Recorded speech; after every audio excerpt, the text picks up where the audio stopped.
All right, the next part of lesson 8 is parallel versus perpendicular lines. Okay, so what you need to remember, you learned this in geometry, you learned it in Algebra 1, that parallel lines look like this to each other. They are never ever going to touch, so they are going to have the same slope or equal slopes. Parallel lines have slopes that are the same. Okay, and perpendicular lines, when those two lines cross, I'll use my pens, when they cross, they always cross at a right angle. So one of the lines has a negative slope and the other one has a positive slope. Okay, and the other thing is that it's not the same number. We have to flip the number over, right? So if something's a reciprocal, we flip that fraction. So that would be like, say the slope of one line is 2/3, then the slope of the other one would be the opposite. So this one was positive, so this one will become negative. And then we're going to flip the 2/3 over to make it 3/2. Right? There's no rule, there's no such formula for when the lines have the same slope and they're just opposite numbers, like +3 and -3. That's just whatever, like they just cross. Okay? That's not a thing. Okay? They are either exactly the same, like same sign, same number, or they're opposites, one positive, one negative, and they're reciprocals or flips of each other. Okay? And the other thing with your flip is, remember that if you have a number, say the number is 4, when you flip that number over, it becomes 1/4. Right? Because this is, any whole number is really over 1. Right? So if you had a -4, then the other one becomes positive 1/4 or whatever. Right?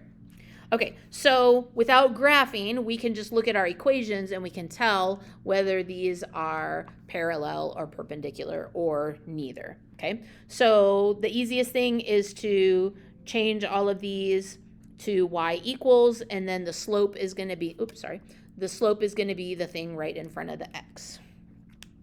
Okay, all right, so we're just going to have to do both of these, and then we'll compare them. So on this equation, 10x plus 5y equals 5.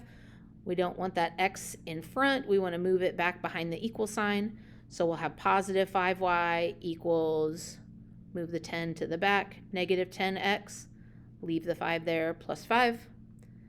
And then we got to get rid of this 5 in front, so we're going to divide all the way through by 5. So I don't really need to rewrite the whole thing. This value right here is going to be the slope. So I need to know what that number is. Negative 10 divided by 5 is negative 2. So that's what I'm comparing this other equation to. Okay. So on this one, we have negative x in the front equals 2y plus 16. Okay. So we want the y to be by itself. So I'm going to get rid of this positive 16 and I'm going to move it back over here. Okay. So that would be negative x take away 16 equals 2y. And then I'm going to divide by 2 to get y by itself. Okay, so now the y is by itself. It doesn't matter if it's at the front or the back. If it bothers you being at the back, just scribble it out and put it at the front. Okay, the number in front of the x is our slope. So there's a divide by 2 and a negative in the top. So what number is with that negative in the top? A 1, right? Negative 1/2. So these are not the same number. They are not even opposites of each other. So these are neither parallel nor are they perpendicular, okay? Because they're both negative, and yeah, they're reciprocals of each other, like they're flips, but they're not opposite, so we can't have that. Okay, what about number 14? 8x, I'm going to make my line sort of like this so I have a little bit more space. 8x take away 6y equals 42. So we want the y to be by itself, so we're going to take this 8x and we're going to push it back there. And we'll have a negative 6. Y'all be careful with those negatives. That's what was causing us some trouble in that last unit. Negative 6y. We're going to move the 8x to the back. And when we move it to the back, it becomes negative. And then the 42 is just going to hang out there by itself.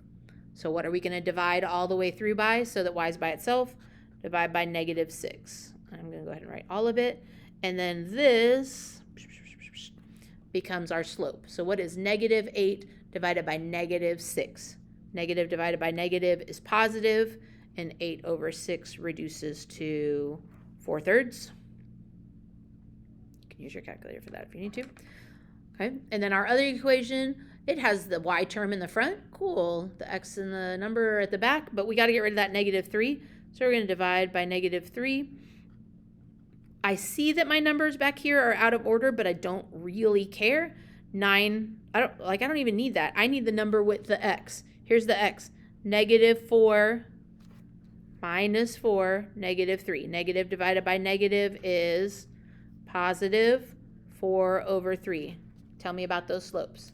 They're the same. And since they're the same, this is going to be parallel. Parallel, 1 R, lots of L's, and like our parallel lines, right?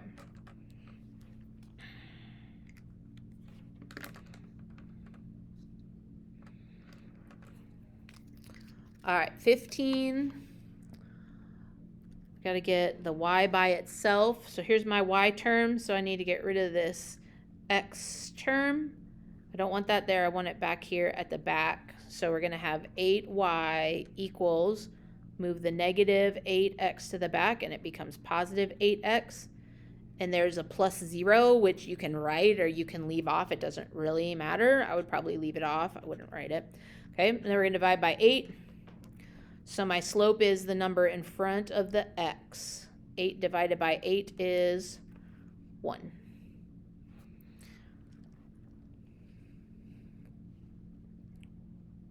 Okay. Pause if you'd like to try seeing if you can get this equation into slope-intercept. You should be able to do that. Pause and then check our work. Move the x to the back so it becomes negative. The 4 stays. Y is sort of by itself, but it has a negative in front of it. So I can divide all the way through by a -1. So this in front of our x becomes our slope. That is a +1. Okay, those are exactly the same number. So these are also parallel. Okay, now I'm going to tell you one thing.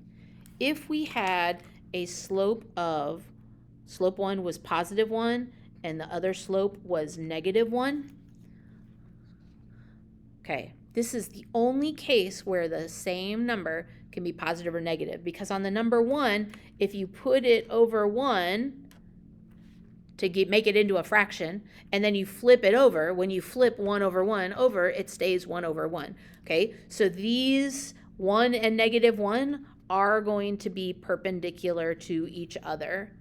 Okay, that's the only time it ever works where you have the same number, one positive, one negative. Otherwise, they have to be reciprocal. Like you have to see 2 different numbers, right? Okay. All right, last one. X equals 2 and y equals 2. Okay, x equals 2 is, so think of where the x-axis goes and then go the other way. So x equals 2 is going to go this way. Through x is +2 is going to be a vertical line. And y equals 2, instead of the y-axis, it goes the same way as the x-axis. Okay, so we have a vertical and a horizontal line, which will always be perpendicular to each other. Okay, practice spelling the word perpendicular, or you can just write perp, because that's cool too. Okay.